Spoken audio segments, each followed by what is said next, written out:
పార్టీల పరమైన కొట్లాటలు లేని ఏకైక నియోజకవర్గం హుజరాబాద్ నియోజకవర్గం నాకు తెలిసి. ఎప్పుడు పార్టీల పరమైన పంచాయతీ లేదు. ఈ మధ్య స్టార్ట్ అయింది, కానీ 2021 కంటే పూర్వం ఎప్పుడు పార్టీల పరమైన పంచాయతీ లేదు. ఎంత కలిసిమెలిసి పనిచేసుకునే అంటే నాకు ఇప్పటికి బాగా గుర్తు. ఉపాధి హామీ పని కొత్తగా వచ్చిన నాడు సర్పంచ్ల మీద ఆడిటింగ్ జరుగుతుంది. కోరపల్లి సర్పంచ్, బిజిగిరి షరీఫ్ సర్పంచ్, సిరిసేడి సర్పంచ్ వాళ్ళందరూ వచ్చి నువ్వు నోరెత్తకపోతే, నువ్వు కాపాడకపోతే మేమంతా ఆగమైపోతామని చెప్పి నారికి వచ్చింది. నేనన్నా మరి నువ్వు వేరే పార్టీ తిరుగుతున్నావు కదా అని అన్నాను. మా పార్టీలు వేరే కావచ్చు, మా కండవలు వేరే కావచ్చు, కానీ మా నాయకుడి మాత్రం ఈటల రాజేందర్ అనే విషయం మీరు మర్చిపోవద్దు. మీరు రావాలి, మీరు మమ్మల్ని కాపాడాలని చెప్పింది. నిజంగానే పోయినాం, కాపాడినాం, అది వేరే విషయం. అప్పుడు కొంతమంది మా వాళ్ళు కూడా అనేది నాతో ఉంటోళ్ళు, అన్నకి ఇట్లా అయితే ఎట్లనే వాళ్ళు ఎన్నికలు వచ్చినప్పుడు వాళ్ళ పార్టీ వాళ్ళదే, మన పార్టీ మనదే, మళ్ళీ బాతలు గీస్తారు వచ్చేస్తారంటే చేయని వాళ్ళది వాళ్ళు చేసుకోవాలి కదా. ఎప్పుడు కూడా 100కు 100% ఒక దిక్కుంటారనేది తప్పు. అధికారం పార్టీ, ప్రతిపక్ష పార్టీ, మంచి చెడు కలిసిమెలిసి ఉంటాయి కాబట్టి తప్పకుండా అందరూ మనతో ఉంటారు అనుకోవద్దు. కొంతమంది మనకు వ్యతిరేకంగా కూడా ఉంటారు, మనం భరించుకోవాలి, కలుపుకొని పోవాలని చెప్పి మేము చెప్పేది. నాకు ఇప్పటికొకటి గుర్తుంది, 2008 అనుకుంటారు, 2008 మేము రాజీనామా చేసినాం. 2008లో సురేందర్ రాజు ఊకే నా నీళ్ళు నా గ్రామ పంచాయతీ నీళ్ళు అని చెప్పి ఊకే వచ్చేది. ఢిల్లీకి పోయినా మేము ఇద్దరం కలిసి. ఫస్ట్ ఎమ్మెల్యే గెలిచినప్పుడు జమ్మికుంట దహార్తి తీర్చాలని చెప్పి నేను ఇద్దరం కలిసి ఢిల్లీకి పోయినాం. సరే అక్కడ ఏం చేసామని మొత్తం చెప్పం బాగుండదు, కానీ ఢిల్లీకి పోయి 5 కోట్ల రూపాయలు కనుక తెస్తే తాగే నీళ్ళ సమస్య పరిష్కారం అయిందని చెప్పి చాలా చేసినాం, కానీ కాలే. 2008 ఎన్నికల్లో నేను రాజీనామా చేసిన, మీకు ఐడియా ఉండదు. 2008లో నేను రాజీనామా చేసిన, అప్పుడు కమలాపూర్ నియోజకవర్గం, హుజరాబాద్ కాదు.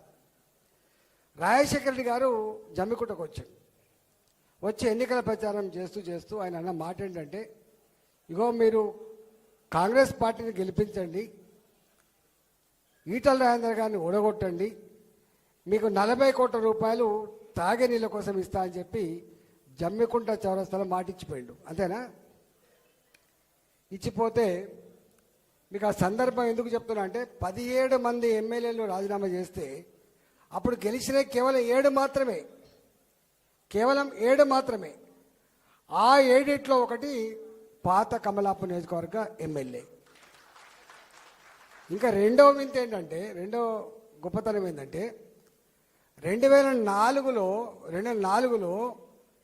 19,800 ఓటుతో గెలిచినాం మనం. కాంగ్రెస్ పార్టీ మనం అలయన్స్లో గెలిచింది 19,800 ఓట్లు. కానీ 2008లో 17 మందిలో 7 మందే గెలిచిన, 10 మంది ఓడిపోయిన ప్రతికూలమైన పరిస్థితి ఉన్నప్పటికీ కూడా ఆ ఎన్నికల్లో కమలాపూర్లో మన ఓట్లు 23,000 ఓట్లు వచ్చినాయి. 22,823. అప్పుడు ఒక మాట అన్నాడు, అందరూ ఓడిపోయినరు లేదా మెజార్టీ తగ్గింది, కానీ 2004 కంటే మెజార్టీ పెంచుకున్న ఏకైక నియోజకవర్గం కమలాపూర్ నియోజకవర్గం అని చెప్పి పేరు వచ్చింది. వెంటనే ఏం అడగకుండానే నేను పార్టీకి ఫ్లోర్ లీడర్ అయినా. అప్పుడు నేనే ఫ్లోర్ లీడర్ అయినా. ఈ మాట ఎందుకు చెప్తానంటే, గంత గొప్ప కమిట్మెంట్ ఉన్న నియోజకవర్గం ఆనాటి కమలాపూర్, ఇవాల్టి హుజరాబాద్ నియోజకవర్గం. సురేందర్ ఒక మాట అన్నాడు, తల్లికి పిల్లలకి ఎంత బంధం ఉంటుందో రాజేంద్రన్నకు ఈ మట్టికి ప్రజలకు అంత బంధం ఉంటుందని చెప్పిండో అంత బంధం ఉంది. ఇవాళ చాలామంది వాస్తవంగా పార్టీలో ఉన్నవాళ్ళు ఉండొచ్చు. నన్ను ఒక 10-12 మంది సర్పంచ్ వచ్చి కలిసిపోయింది. 10-12 మంది సర్పంచ్ వచ్చి కలిసిపోయింది. నాకు మా వాళ్ళు ఫోన్ చేసిండ్రు, అన్న ఆయనని తీసుకుపోతాండ్రు, ఈయనని తీసుకుపోతాండ్రు. అరే ఎటు తీసుకుపోతారు అని అడిగిన నేను. లేదు ఆశ పెట్టి తీసుకుపోతున్నారు. మీరు అట్లాంటి పని చేయకండి. ప్రేమ ఉండి వచ్చేవాడే మనవాడు తప్ప గట్ల ఆశ పెడితే పోయేటోడు ఎప్పుడు మనం బడి ఉండడు. నువ్వు ఆశ పెడితే నీ దిక్కుపోతాడు, ఇంకొక ఆయన ఆశ పెడితే ఇంకో దిక్కుపోతాడు. మనం అట్లాంటి పని చేయొద్దు. కానీ నిజంగా కూడా నేను ఎంత అదృష్టం అంటే, మీరు అన్ని ఫోటోలు చూసిండ్రు. నా దగ్గరికి ఒక 10-12 మంది సర్పంచ్లు గెలిచిన వాళ్ళు వచ్చి, మేము కొట్లాడినాం సార్, ఇండివిజువల్గా కొట్లాడినాం, గెలిచినాం, ఇవాళ మీతోటే ఉంటాం. మళ్ళీ నువ్వు ఎప్పుడొచ్చినా మా పార్టీలు ఏమైనా ఉండొచ్చు, మా జెండాలు ఏమైనా ఉండొచ్చు, కానీ మీతోటే ఉంటామని చెప్పింది కొంతమంది ఏమో మాకు పార్టీలు ఏం లేదు, మీతోటే ఉంటామని చెప్పాడు కొంతమంది. ఇవాళ అట్లా ఈ ప్రవీణ్ వచ్చి కూర్చున్నాడు అక్కడ, ఇంద్రనగర్ సర్పంచ్. ఆయన మన పార్టీ కాదు వాస్తవంగా, కానీ నేను శీలం శ్రీనివాస్ గారు ఫస్ట్ కొత్తలో ప్రవీణ్ని తీసుకొచ్చి సర్పంచ్ పెడతా అన్నప్పుడు చిన్న పిల్లగాడు, అంటే మొట్టమొదటి అప్పుడు ఇంకా ఇంత అది కాదు, గెలిచిండు. అంటే మొట్టమొదటిసారి సర్పంచ్ అయిండు. అయినప్పుడు మన మళ్ళీ ఎక్కడో ప్రాణం కొట్టుకొని మా అన్న వస్తే మంచిగా అని చెప్పి కూర్చోతాను.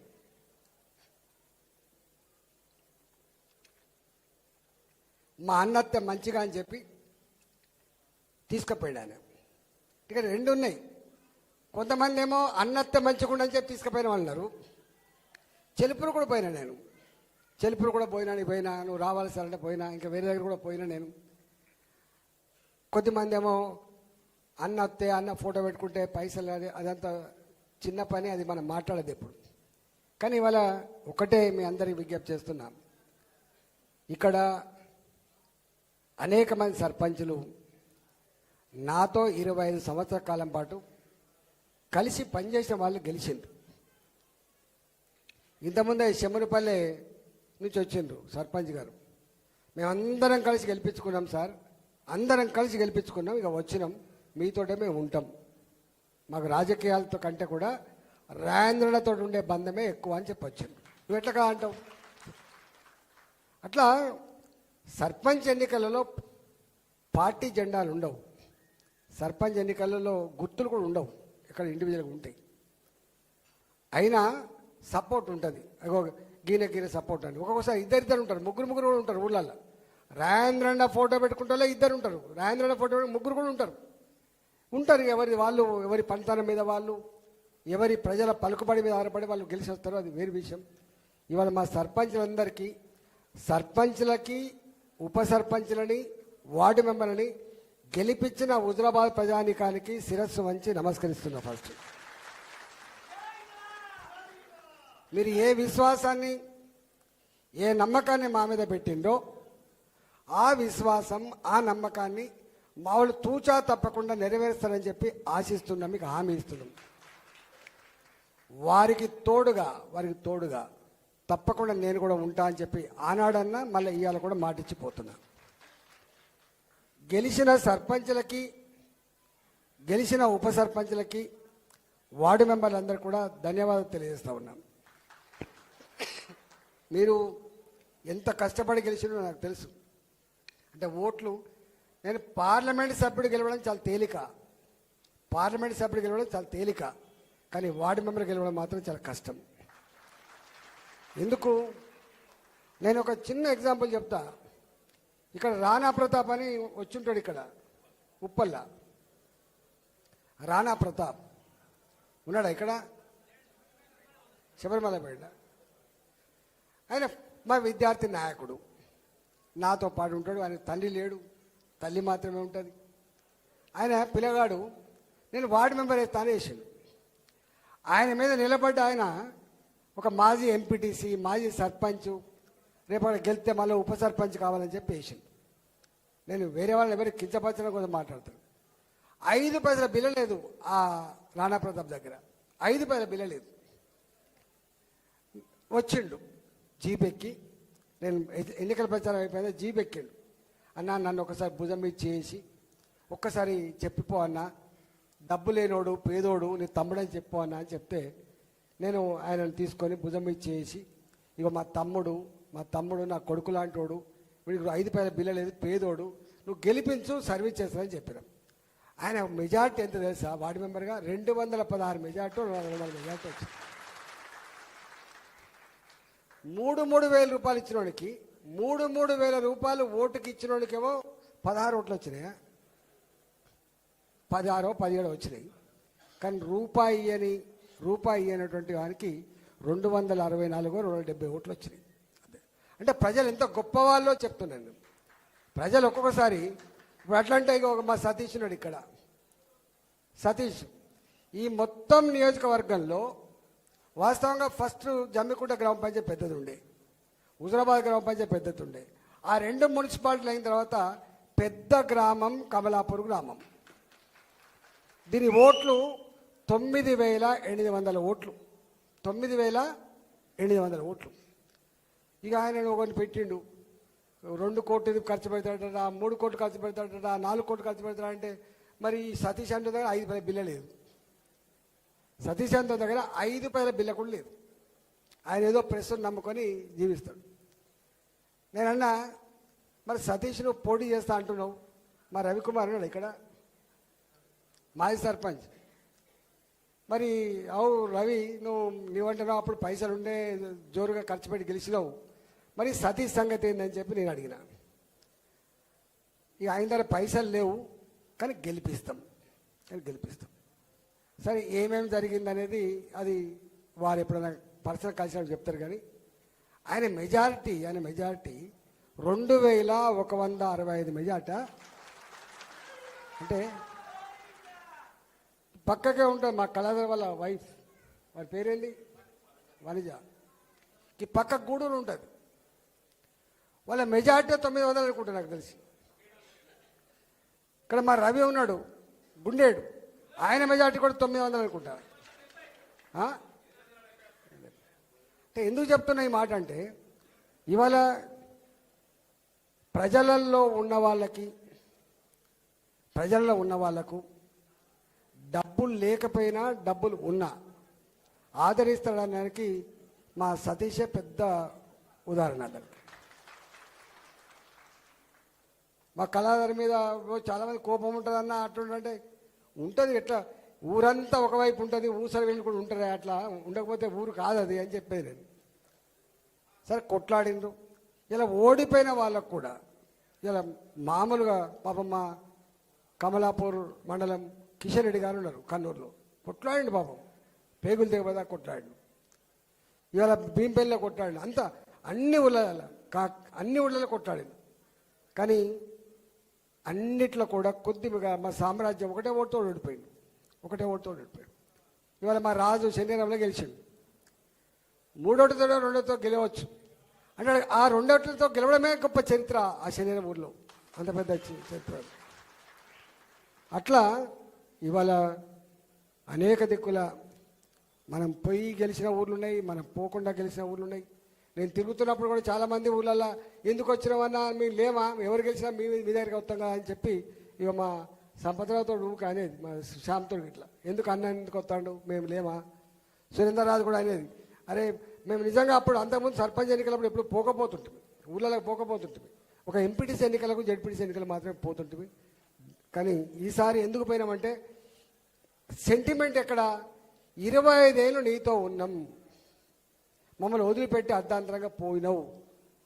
కానీ మా ఎన్నికలు వచ్చినాయి, మా ఎన్నికలు ఈ గ్రామ పంచాయతీ ఎన్నికలే కదా, మా ఎన్నికలకి ఎంపీటీసీ ఎన్నికలే కదా, ఈ ఎంపీపీ ఎన్నికలు కదా అంటే తప్పకుండా మీకోసం వస్తా, మీ రుణం తీర్చుకోవాల్సిన బాధ్యత నా మీద ఉంది కాబట్టి తప్పకుండా వస్తా అని చెప్పి వచ్చిన. నేను భారతీయ జనతా పార్టీ పార్లమెంట్ సభ్యుని అని వీళ్ళు అంటుంటారు. నేను నేషనల్ ఎగ్జిక్యూటివ్ మెంబర్ని, నేను సీనియర్ మోస్ట్ లీడర్ను. జగమెరిన బ్రాహ్మణికి అన్నట్టుగా, అంటే జన్యమేళ అన్నట్టుగా నాకేముంటే ఈటలా అంటే ఇప్పుడు నువ్వు నన్ను గుర్తుపట్టని మనిషి ఉంటాడా, నువ్వు ఎక్కడనవో, నువ్వు ఎక్క మల్లికాగిరి ఉంది, ఇక మా వాళ్ళు అందరూ వచ్చి కూర్చున్నారు మల్లికాగిరి, మళ్ళీ పట్టుకపోయినారు వచ్చింది వాళ్ళు. మల్లికాగిరి ఉంది. వాస్తవంగా మనం 25 ఏళ్ళు ఇక్కడ సర్వీస్ చేసినాం. మల్లికాగిరికి సర్వీస్ చేయలే కదా, చేసినామా మనం?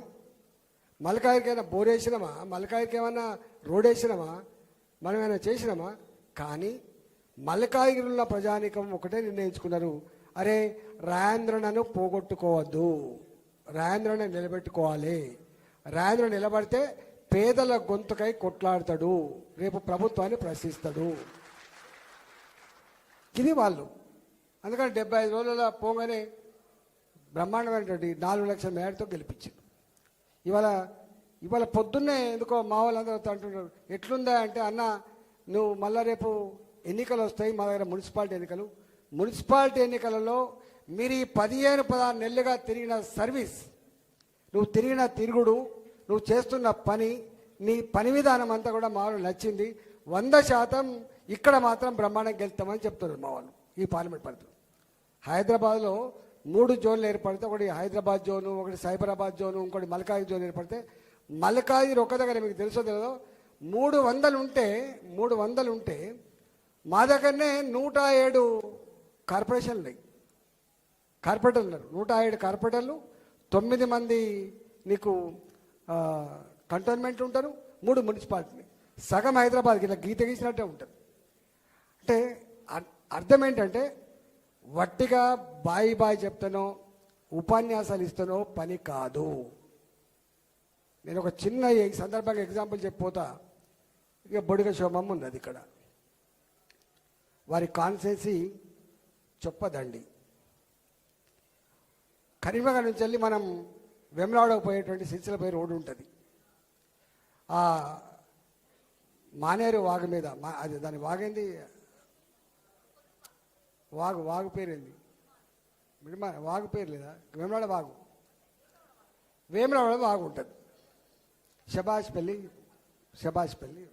అంటే పని ఎట్లుంటుందని చెప్తున్నా మీకు. ఎట్లా ఉంటుంది నాకు శోభమ్మ చెప్పలేదు, ఎవరు చెప్పలేదు, నాకు ఎవ్వరు ఒక రిప్రజెంటేషన్ ఇవ్వలేదు. కానీ ఇక్కడ మిడిమానేది కడుతున్నారు. వట్టప్పుడే ఆ బ్రిడ్జ్ మునిగిపోతుంది, ఎప్పుడు రాకపోకలు బంద్ అయిపోతాయి. ఎవరు చెప్పలే, కానీ నేనే దానికి ఒక బ్రిడ్జి కోసం ప్లాన్ వేసిన తర్వాత మిడిమానేర్లో మళ్ళీ మునిగిపోతే మళ్ళీ కట్టలేమని చెప్పి అటువైపు ఇటువైపు 4 లేన్ రోడ్ లేకపోయినా కూడా ఆ కాలంలో దానికి 4 లేన్ బ్రిడ్జ్ ఇప్పుడు మీరైతే ప్రయాణం చేస్తుండో అది నేనే ప్లాన్ చేసి కట్టించాను. ఆమె అంటున్నది ఇలా నన్ను కూడా సమానంగా చూసుకున్నాడు. ఇలా 4 లేన్ రోడ్ 4 లేన్ బ్రిడ్జి కట్టినాం. ఇవాళ చాలామంది అది కనుక ఇప్పుడు కట్టాలంటే, నీళ్ళున్నప్పుడు కట్టాలంటే ఒక 300 కోట్లు 400 కోట్ల రూపాయలు అవుతాయి. అప్పుడు కేవలం 80 కోట్ల రూపాయలకే ఆ బ్రిడ్జ్ అయిపోయింది, 80 crores అయిపోయింది. ఎందుకు నాకు తెలిసి ఇది రేపు మిడిమానేరు నీళ్ళు వస్తే ఇది మునిగిపోతుంది. ఇక్కడ మళ్ళీ మనం అనుకుంటే కూడా మనం 4 లేన్ బ్రిడ్జ్ కట్టాలంటే కట్టలేమని అంటే ఆలోచన. ఇవాళ మీరు చెప్తున్న చూసిన మొత్తం ఈ నియోజకవర్గంలో తట్టడి మట్టి తీసిండు ఇటలా అంటే ఏం చెప్పుకుంటామో మనం వాడు మెంటల్ కాదంటారు. వాడిని ఈటల్ రాజేంద్ర వాడు తట్టడి మట్టి తీయలేదని చెప్పేవాడు అంటే వాడు మెంటల్ కాదు అనుకుంటాడు, వీడు మెంటల్ గారు అనుకుంటాడు. దానికి ఒక ఆన్సర్ లేదు దానికి.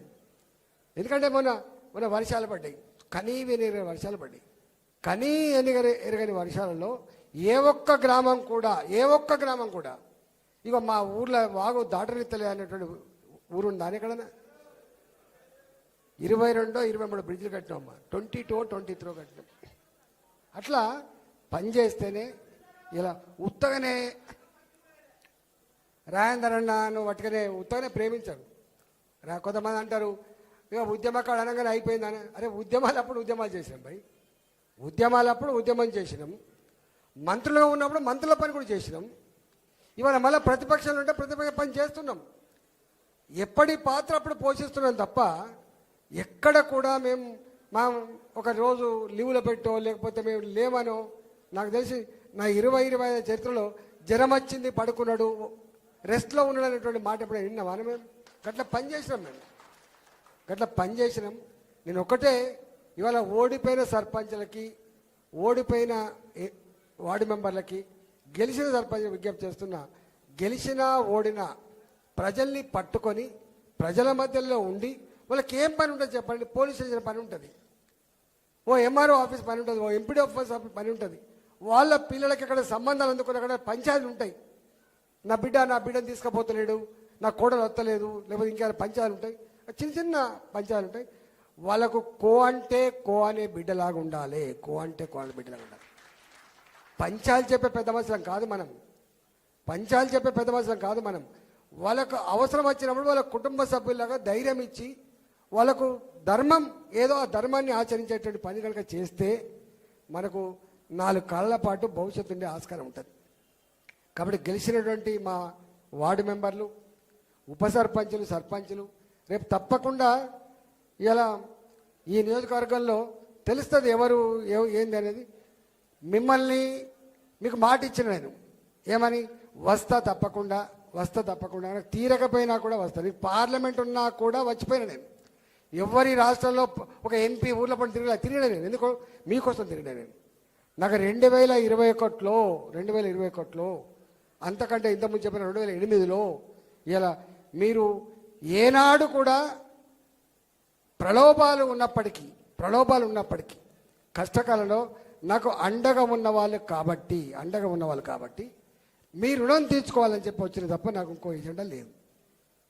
రేపు ఎన్నికలు వస్తాయి, మళ్ళా మీరు కోరినట్టుగా అది వేరే అంశం. కానీ ఇప్పటి నా కర్తవ్యం మిమ్మల్ని నిలబెట్టుకునే కర్తవ్యంలో భాగంగా వచ్చిన నేను. రేపు కూడా మీరు నిలబెట్టడానికి రేపు మాకు మున్సిపాలిటీ ఉన్నాయి, హుజరాబాద్ మున్సిపాలిటీ ఉన్నది, రేపు జమ్మికుంట మున్సిపాలిటీ ఉన్నది, రేపు 5 మండల పరిషత్తులు ఉంటాయి, తప్పకుండా జడ్పీలు ఉంటాయి. డెఫినెట్గా వాళ్ళని కూడా గెలిపించుకునే ప్రయత్నం తప్పకుండా చేస్తాం. అప్పుడు బాధ్యత పార్టీ గుర్తు మీదనే గెలిపించుకునే ప్రయత్నం చేస్తాం. ఎక్కడ మీరు అధికారాల్సిన అక్కర్లేదు. ఇవన్నీ ఉంటాయి, చిన్న నేషనల్ పార్టీలు అన్నప్పుడు ఉంటాయి. వాడి గురించి పెద్ద చర్చించుకోవాల్సిన అక్కర్లేదు. కొన్ని ఎక్కువ ఉంటాయి, కొన్ని తక్కువ ఉంటాయి, ఒకటి ఎక్కువ ఉంటుంది, ఒకటి తక్కువ ఉంటుంది. ఇవన్నీ ఉంటాయి, వీటి గురించి మనం పట్టించుకోవాల్సిన అక్కర్లేదు. అది చిన్నగా ఉండద్దు. మనం బాజాప్తా రేపు ఈ నియోజకవర్గం రేపు తెలుస్తుంది. రేపు ముందు కొంతమంది పైసలు ఇచ్చి కండవ కప్పి ఇగో నేను 40 గెలిచినా 30 వాళ్ళ గురించి పట్టించుకోకండి. ప్రజలు పట్టించుకుంటారు, వాళ్ళ గురించి ప్రజలు ఆలోచించుకుంటారు తప్ప మనం పట్టించుకోవాల్సి అక్కర్లేదు. కాబట్టి ఇప్పటికే టైం లేట్ అయింది. నేను మళ్ళీ చెప్తున్నా, నా ఈ 2 సంవత్సరాలు అవుతుంది మీకు ఎక్కువ కనపడక దూరమై. అయినా ప్రతి నిత్యం 10ల సంఖ్యలో శామీర్పేటకి వస్తారు. అప్పుడు ఎట్లా వచ్చిందో ఇప్పుడు కూడా అట్లా వస్తున్నారు, పనిచేస్తున్నారు. ఇప్పుడు నేను వాళ్ళకు ఒక మాట ఇచ్చిన, మీ అవసరాలు ఏమైనా ఉంటే మా సర్పంచులని మీరు గెలిపించేయండి అని అన్నాం. గెలిచినా ఓడినా మన సర్పంచే కాబట్టి మీ నాయకత్వంలో ఎప్పుడైనా వాళ్ళ సమస్యలు ఉంటే నాకు తీసుకురండి, తప్పకుండా పరిష్కారం చెప్పే ప్రయత్నం చేస్తాం. నేను మళ్ళొక మాట కూడా చెప్తున్నా. ఇంతకుముందు పెద్దలు ఎవరు చెప్పిండ్రు, శోభమ్మ చెప్పినట్టు అది ఇవాళ 15th ఫైనాన్స్ కమిషన్ నిధులు మీరు ఎవ్వరి భయపడక్కర్లేదు. ఈ దేశంలో చెక్ పవర్ ఉన్నాడు ఒక్కడే సర్పంచ్. గుర్తుపెట్టుకోండి, చెక్ పవర్ అంత ఈజీ ఉండదు, ఎవరికి ఉండదు, ఒక సర్పంచ్కే ఉంటుంది. గుర్తుపెట్టుకో, ప్రజాప్రతినిధులలో ఎమ్మెల్యేలకు చెక్ పవర్ ఉండదు, ఎంపీలకు చెక్ పవర్ ఉండదు, మంత్రులకు కూడా చెక్ పవర్ ఉండదు. చెక్ పవర్ ఉండే ఏకైక పొలిటికల్ లీడర్ నా గ్రామ సర్పంచ్. కాబట్టి సర్పంచ్గా ఇలా మీకు 15th ఫైనాన్స్ కమిషన్ నిధులు వస్తాయి. మీకు ఉపాధి హామీ పనుల నిధులు ఇలా కొంత స్ట్రీమ్ లైన్ చేసిండ్రు. ఇప్పటిదాకా జరిగినాయి అన్నీ కూడా అవే జరిగినాయి. సర్పంచ్లకు ఇప్పుడు పాత బిల్లులే ఇస్తలేరు, కరెంటు బిల్లు కట్టడానికి కూడా పైసలు లేవని చెప్పి అంటున్నారు. కాబట్టి అయినా ఎక్కడన్నా 2004 నుంచి 14 వరకు మనం అధికారం లేకపోయినా కూడా మనకు ఎక్కడ డెవలప్మెంట్ ఆగలేదు. ఇప్పుడు కూడా డెవలప్మెంట్ ఆగదు. మీకు తప్పకుండా నేను పోతే కాదంటారా? బాధ్యత నాది. మంత్రులు కలుస్తా, నాకు ఇల్లు కావాలని చెప్పి మంత్రులు కలుస్తా, నాకు రోడ్డు కావాలని చెప్పి మంత్రులు కలుస్తా, నాకు ఈ పని కావాలని చెప్పి ముఖ్యమంత్రి కలుస్తా. ప్రజల చేత ఎన్నుకోబడ్డ ప్రజాప్రతినిధికి ఒకటే ఎజెండా ఉంటుంది. ప్రజల కోసం ఎక్కడికైనా పోతాడు, ప్రజల కోసం ఎవరైనా కన్విన్స్ చేసే ప్రయత్నం చేస్తారు. కాబట్టి మీ అవసరాల కోసం, మీ డెవలప్మెంట్ కోసం తప్పకుండా రాష్ట్రంలో ఉన్న ఏ మంత్రి అయినా ఏ ముఖ్యమంత్రి అయినా కలుస్తా, తప్పకుండా మీకు నిధులు ఇప్పిస్తా అని చెప్పి మీకు మాట ఇస్తూ మీ అందరికీ మరొకసారి శుభాకాంక్షలు తెలుస్తూ సెలవుకున్న భారత్ మాతాకి జై.